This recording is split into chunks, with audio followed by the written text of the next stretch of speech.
Thank you everyone for joining us tonight for a discussion on the climate emergency and hopefully finding some hope and reasons to be optimistic about the future. First, as always, I want to acknowledge that I am coming to you from the traditional and ancestral territories of the Coquitlam First Nation. I'm Ian Bushfield, the Executive Director of the BC Humanist Association. Tonight, we're pleased to be joined by Emiko Newman from the BC Climate Emergency Unit, and we're going to be talking, as I mentioned, about the climate emergency. Humanism, as you know, is a worldview based on free inquiry and the power of science and creative imagination.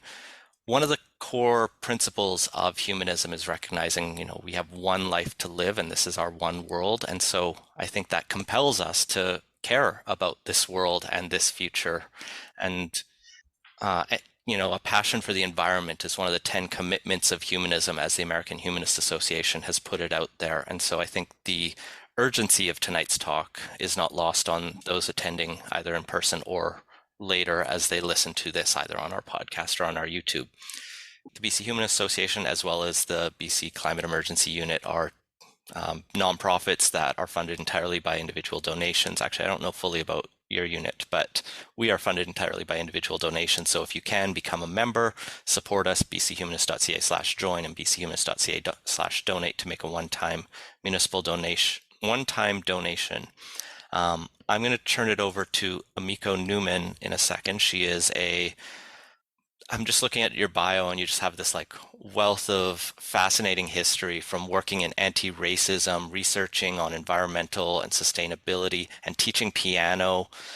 You've been working on policy, you do field hockey, just, a very fascinating life that you've lived and working now in the field of environmental justice. And so I'm very pleased to welcome you to talk about the climate emergency campaign and your work at the Climate Emergency Unit and why we should be hopeful. Thank you. Well, good evening, everybody. And I'm so glad to see all of you here. Thank you for agreeing to come spend your Tuesday evenings together with me. My name is Emiko. As Ian mentioned, I am the coordinator of the BC Climate Emergency Campaign, and I am here to talk to you tonight about tackling the climate emergency. Huge task we have ahead of us. I'm going to start off this evening by just giving a very brief background about who I am. We'll get into some context setting, just talking about where we are in time.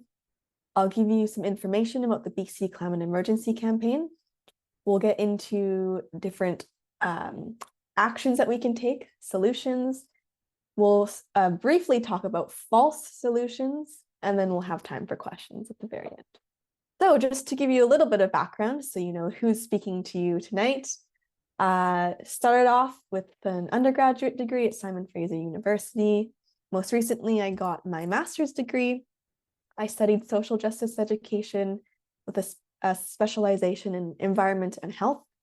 I've done work as an anti-racism workshop coordinator, as Ian mentioned. I've been a research assistant on environmental and sustainability education, and I've been the coordinator of the BC Climate Emergency Campaign since 2021.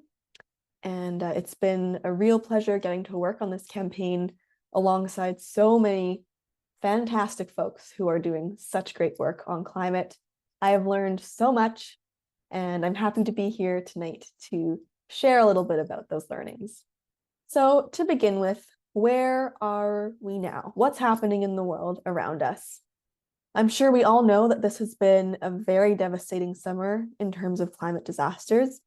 This was the hottest summer in recorded history and could very well be the warmest year the Earth has seen in 120,000 years.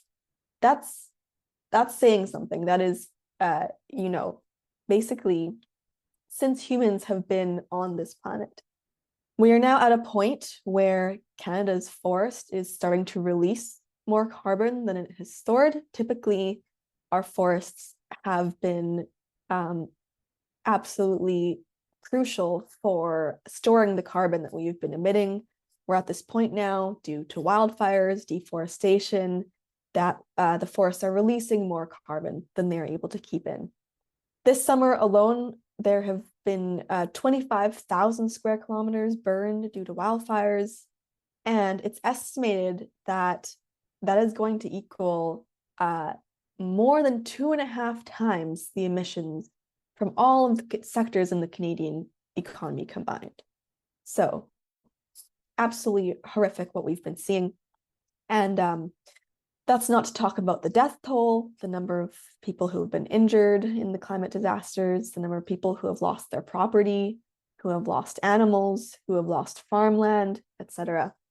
Some of the headlines we've been seeing in the newspapers are pretty scary. These ones from CBC and The Guardian and Forbes talking about the damages that have been done as well, financially, the huge record-breaking costs of these climate disasters that we've been seeing. It all seems pretty grim. And of course, we know what is causing these climate disasters. We know what's behind all of this, all of these extreme weather events that we're seeing. It's the burning of fossil fuels. 99% of scientists now are able to state that unequivocally, that we know that it is human activity, it is the burning, it is the extraction and the production of fossil fuels that is causing these disasters that we're starting to see. Fracking being part of that. And I want to just state here, I am not a climate scientist. I do not pretend to be an expert on climate science, but I wanted to draw your attention to an absolutely fantastic resource, which is Dr. Kate Marvel. She works with Project Drawdown. She is a senior climate scientist, and a few months back, she gave this absolutely amazing talk on understanding and correcting Earth's troubling climate trajectory. So if you would like to get more information later on about the exact causes of climate change, as well as what is not causing climate change, this is a really, really great resource.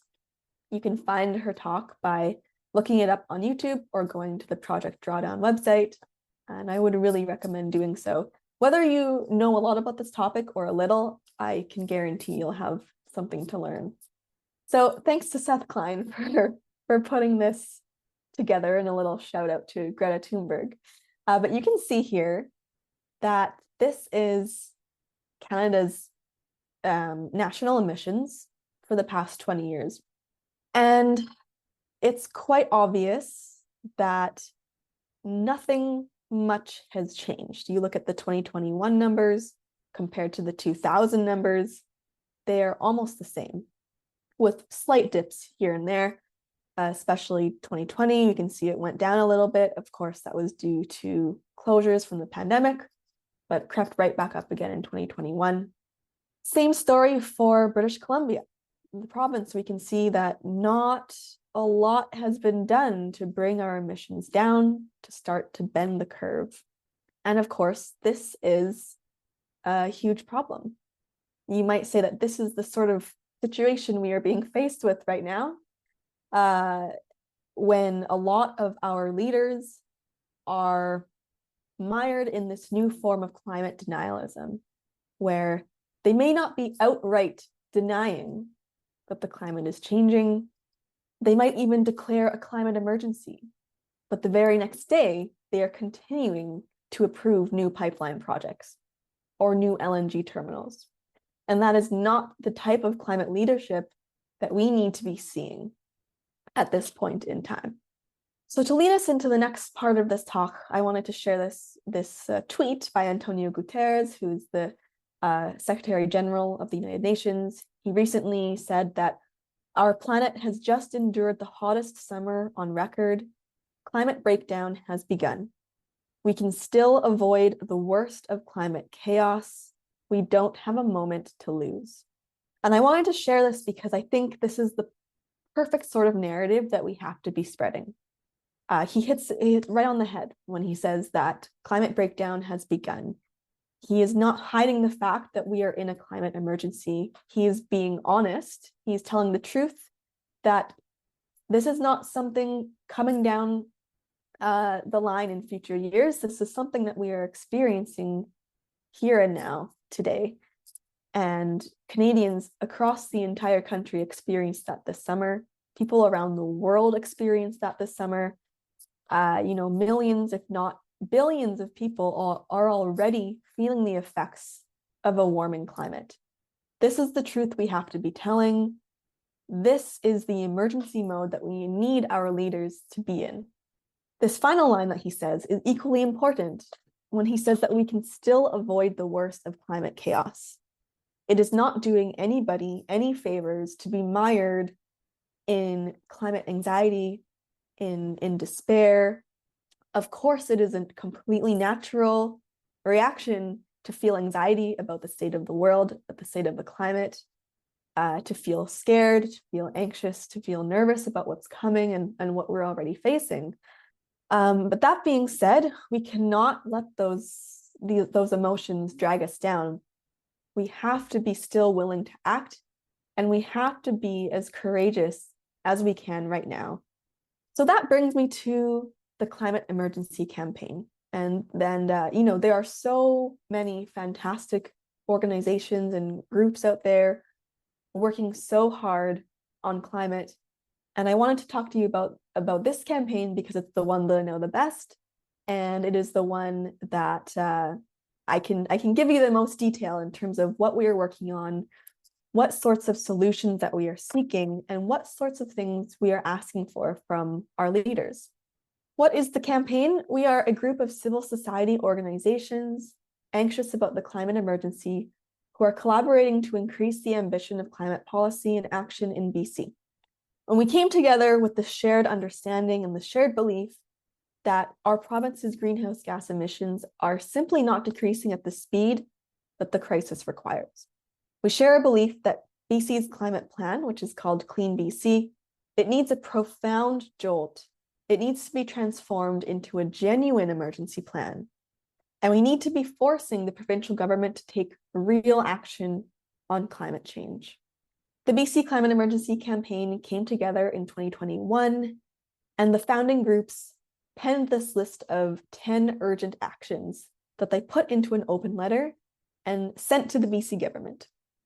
At the time, 200 organizations had signed on to that letter in support, and we're excited that now, 2 years later, we have about 545 organizations that have signed on, including yours, the BC Humanist Association. Thank you for your support. And of course, as the name clearly states, we are in emergency mode. We are long past the time for incremental action on climate change. We need our leaders, we need our institutions, we need our governments to recognize this situation for the emergency that it is. Now, the Climate Emergency Unit has this list of 6 markers. How do you know if an institution is in emergency mode? Well, this list can help you answer that question. First of all, a government, an institution that is in emergency mode will spend what it takes to win. We saw what happened when the pandemic struck, and we saw how much money the government suddenly had available to be able to help Canadians. We saw that very clearly. Number 2, create new institutions to get the job done. Shift from incentive-based and voluntary policies to mandatory measures. Tell the truth about the severity of the crisis. Communicate a sense of urgency. Leave no one behind. And 5, it is crucial that Indigenous rights and title are being put at the forefront. And I don't want to dwell too long on these markers, but they're a really, if you're ever in doubt and you're wondering, is this policy a good one? Is this action plan strong enough? Come back to these markers and apply them. It's really telling, again, to see how the government responded when the pandemic hit and to see how they took action. We saw for quite a while the Prime Minister standing outside of his house giving us these updates on what was happening with the pandemic. We have not seen anything similar to that when it comes to the climate crisis. We have not seen the government spending what it takes. We have seen them declaring a climate emergency, but their actions aren't adding up to their words. They're declaring that we're in a climate emergency and then approving pipelines the next day. That really sends mixed messages. It's not, they really don't make it clear to the general public that we are in the midst of a real emergency. Now, as I mentioned, the BC Climate Emergency Campaign came up with this list of 10 actions, 10 urgent actions that we sent to the provincial government. And I want to walk you through them because each of them are important. And of course, no one, no person, no group can focus on all 10 of these at the same time because it's a lot to work with. But each of them requires their own energy and their own commitment to them. The first action is to set binding climate pollution targets based on science and justice. And of course, it's one thing to set ambitious ambitious targets, but it's of course important that you are actually meeting them, because if you are setting targets and failing to meet them year after year after year, what are those targets actually doing? Again, as I said, if you are setting ambitious targets and then continuing to approve fossil fuel infrastructure, you're setting yourself up for failure. There's no way you're going to be meeting your targets. The second action is to invest in a thriving, regenerative, zero emissions economy. We're suggesting spending 2% of BC's GDP, which is about 6 billion every year, to climate action. Currently, the government is spending approximately 1/5 of that. And as I highlighted here, harkening back to the markers of emergency mode, spending what it takes is crucial when it comes to this. Action number 3 is to rapidly wind down all fossil fuel production and use. Of course, this is quite a self-explanatory one. And it refers to not only oil and gas, but BC's biggest climate problem right now, which is LNG, liquefied natural gas. This is something that you hear touted as a climate solution everywhere you look these days. Industry is pushing it forward, governments are pushing it forward. You're hearing all about LNG as a bridge fuel, and that is simply not the case.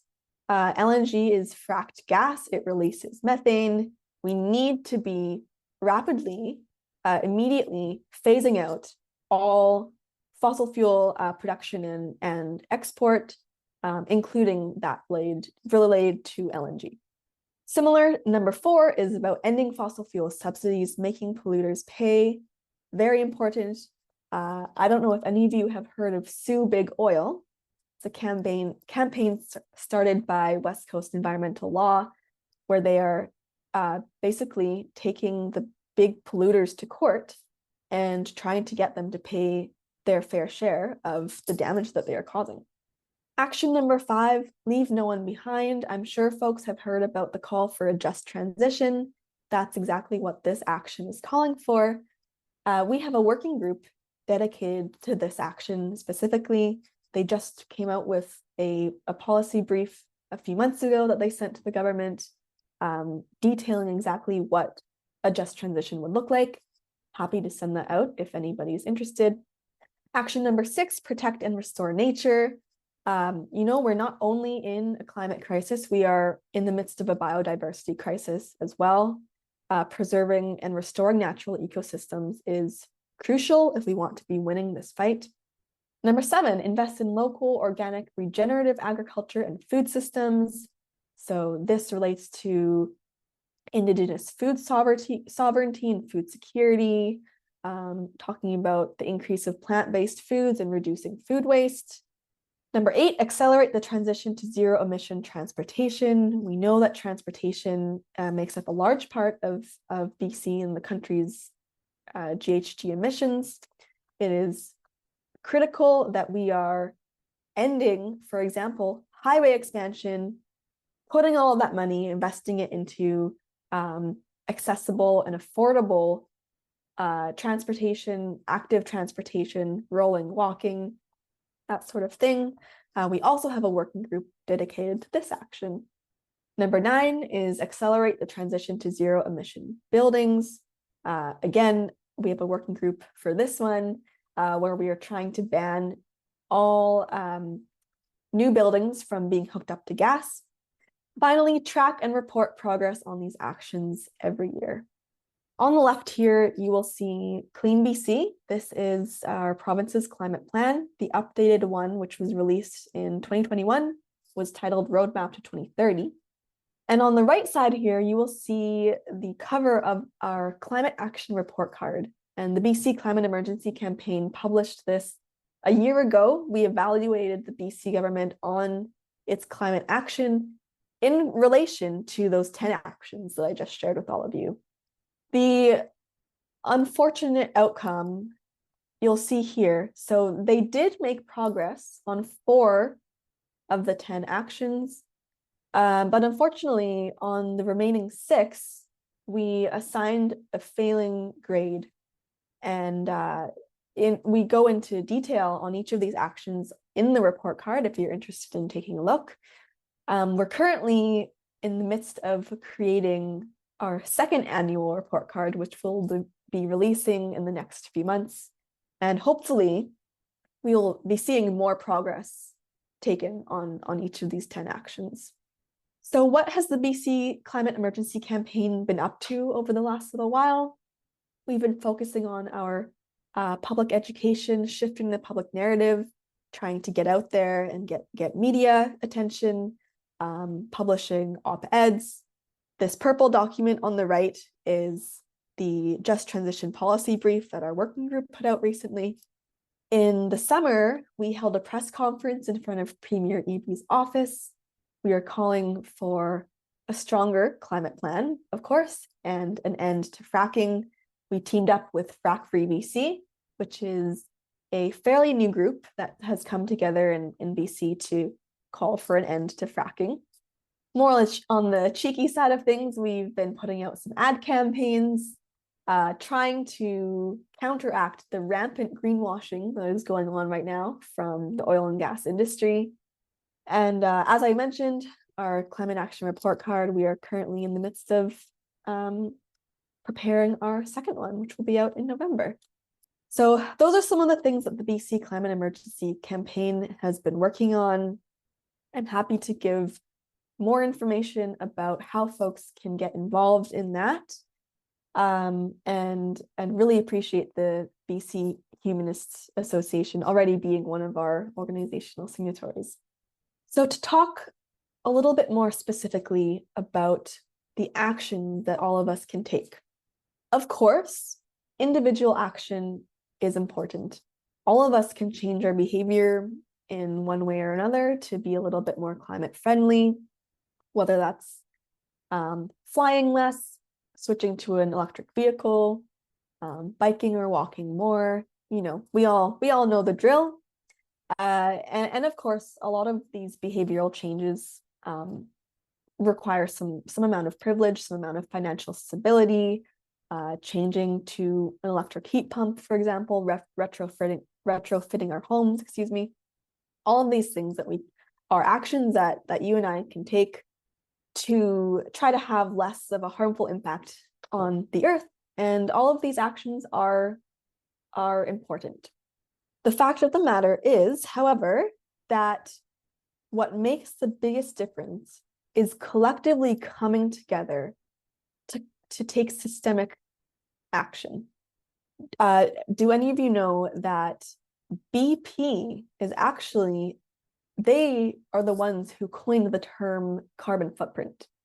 And they did that in a very sneaky and successful way to shift the blame from themselves onto the individual and onto the consumer, so that we would then feel guilty about our own actions and spend all this time and energy and money trying to lower our carbon footprint, instead of putting the blame on them, on the oil and gas industry, on the companies who are actually wreaking the most havoc on the planet. So it's important to really keep in mind who the true targets should be. And it's sad to think that we are spending time feeling guilty about flying to go visit our family or commuting to work because we have to, because we don't live nearby the workplace, when it is actually the corporations, the institutions, the oil and gas industry who are raking in the billions and billions of dollars in profits from enacting climate chaos and causing this breakdown that we are now seeing. And I just really want to be hammering home this point that we have to be targeting that the industry. We have to be targeting the big players here, the banks like RBC, who are again raking in billions of dollars in profits from fossil fuel financing. Shell, for example, who is profiting off this death and destruction that we are already seeing. And just keeping in mind this bigger picture. You know, you could never drive a car again. You could live in complete darkness and never flick on another light switch. You could bring your carbon footprint down to zero. And yet the impact that would have is absolutely minuscule when you think that the government any day can approve another gas or oil pipeline. Some of the actions that we at the BC Climate Emergency Campaign, and I would say the climate movement in general, like to propose are actions that try to get us outside of our individual carbon footprint and try to, you know, have the biggest reach and the biggest impact. Meeting with your MLAs is something that we are always advocating for, and we have a toolkit prepared just for that to ease the process a little bit. So if that's something that you're interested in, just let me know and I can send that along. Our MLAs are there to listen to their constituents. They want to hear from you.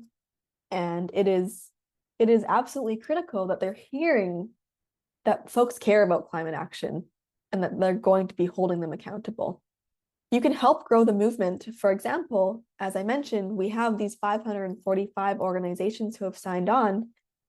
You can take a look on our website and see the complete list of organizations. And if you know of any who are not on that list, send them our website.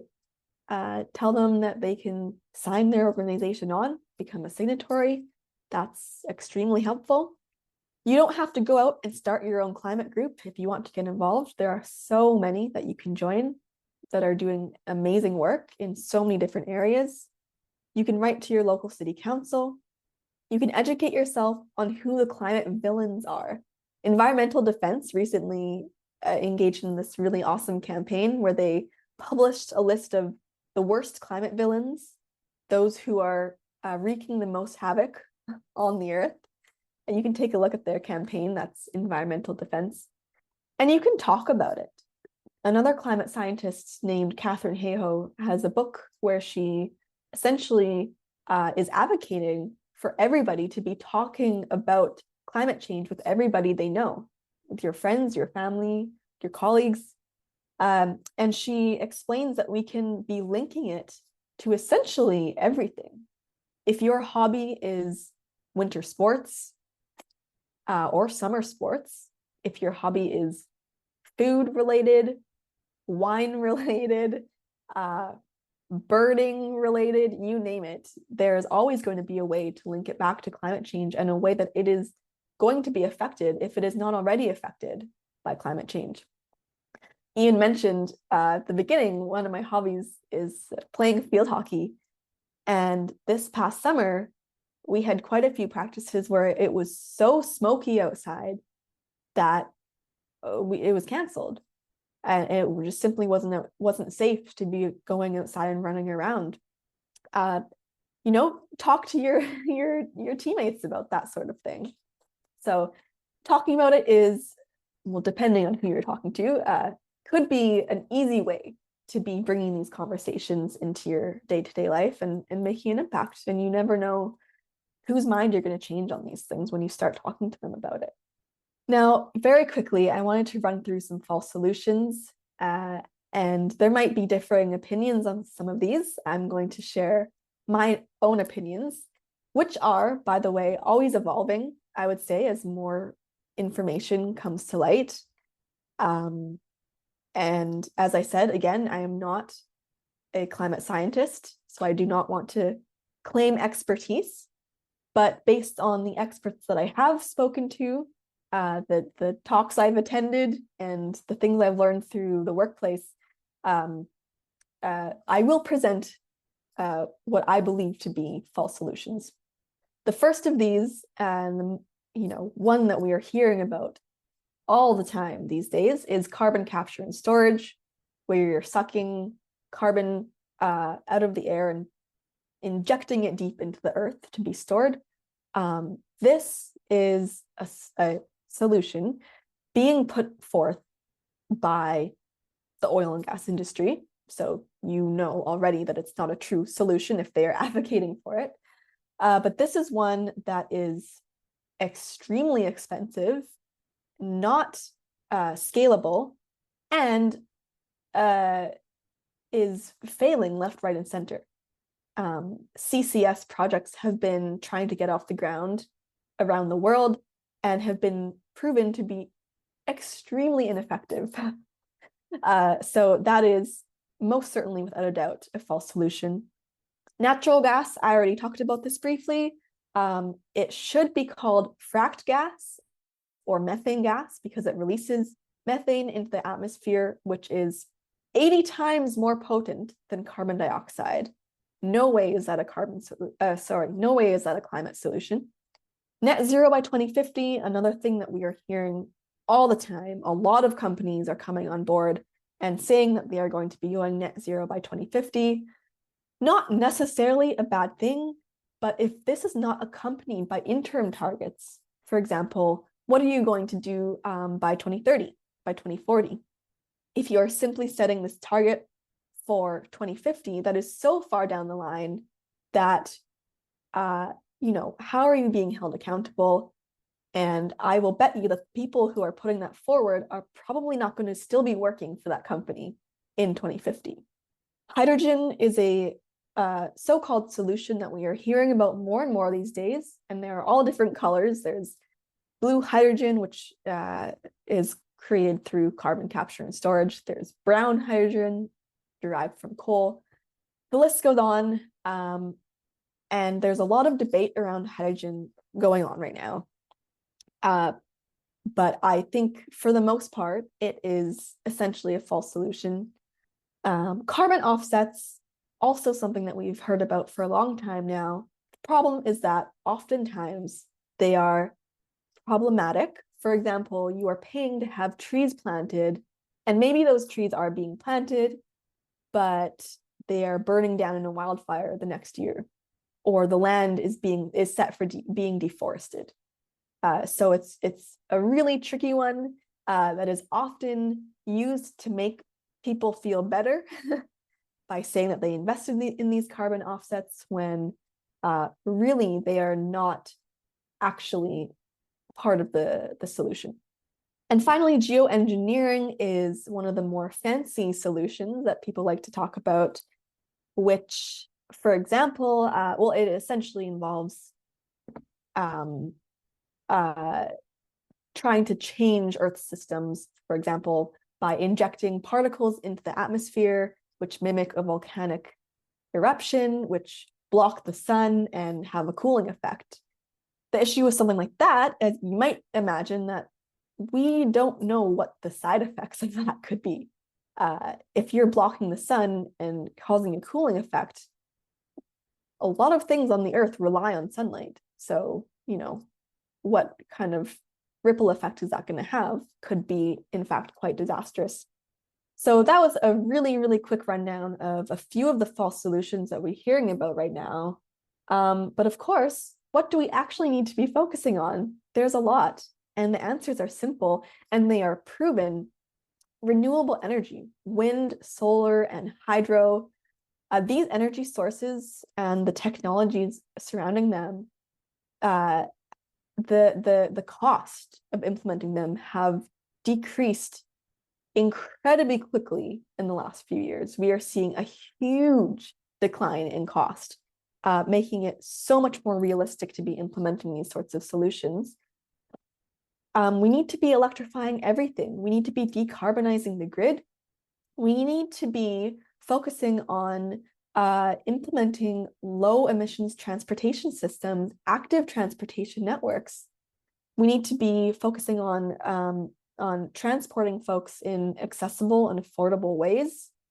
And of course, we need to be focused on things like the circular economy and going back to the idea of reuse, reducing. It's not only about production, consumption, and continuing in this on this path towards endless growth, because that's simply not sustainable. The Earth is reaching its limits. We are seeing it that it is unhappy and it is unhealthy. And I'm talking about all of these solutions, and I haven't even gotten into the underlying causes of these crises that we're seeing, things like extractive colonialism and capitalism, etc. But anyways, these are just some of the solutions that we need to be focusing on.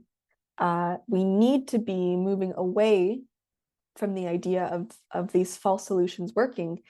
And one easy trick that I can give is that if the oil and gas industry is proposing a solution, it's probably not a solution. And that's an easy way we can tell if this is going to be something that we can seriously trust or not.